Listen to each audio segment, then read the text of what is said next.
Sean also had his back to me, and I could see the good night he was wearing was sticking up about an inch or more from the back of his pants. If there had been any doubts before, when I saw the small red rectangle tag with the small red stars, I was absolutely certain that he was wearing a good night.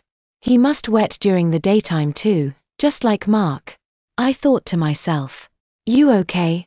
Sean asked, holding out a stack of board games. Ah, ha! I answered. You look like you've just seen Nearly Headless Nick. Sean commented, and the reference to one of my favorite Harry Potter characters was enough to snap me out of it. What? Oh, sorry. Ah, hey, you like Harry Potter too? I asked, trying to make believe I hadn't just been standing there gawking at his anti-bedwetting supplies.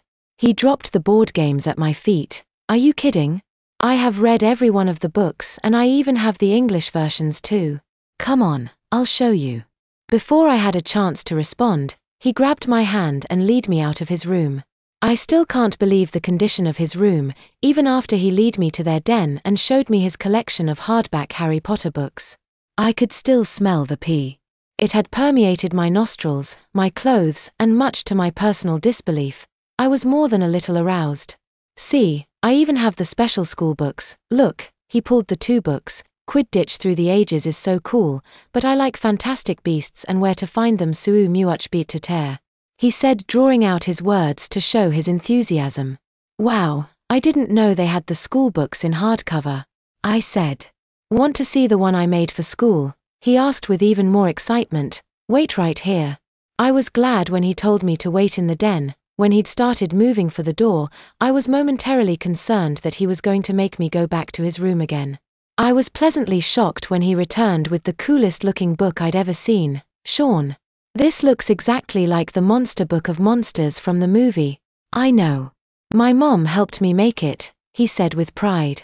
No, I mean it, Sean. This is great. I said, turning the book carefully to examine every detail. Thanks. Hey, would you like to have it? He asked. Stunned would be a good word to describe my state of mind at that moment. Oh wow, no way, Sean. I couldn't even think of taking something like this. It must have taken you and your mom ages to make it. Really, I want you to have it, he said with a grin that stretched from ear to ear. I tried several times to make him understand that I couldn't take it, but in the end, he made me take it. Okay, but only on one condition. It is still yours. I'm just going to keep it at my house for you. From that moment on, the 2 of us were the best of friends. We spent the rest of the day together playing board games, thankfully not in his room. Sean had let me use the phone to call home twice during the day to check in. Later that day he and I were in his room. Strange as it might seem, I was getting used to the smell. We were watching videos on his computer that he had downloaded from the internet. His mother came home around 6 in the evening and neither one of us knew it had gotten so late. At first, she didn't seem to like the idea that Sean had a friend my age, but she soon warmed up to me. She invited me to stay for supper, which I accepted. We had homemade pork chops, baked potatoes, and roasted corn on the cob.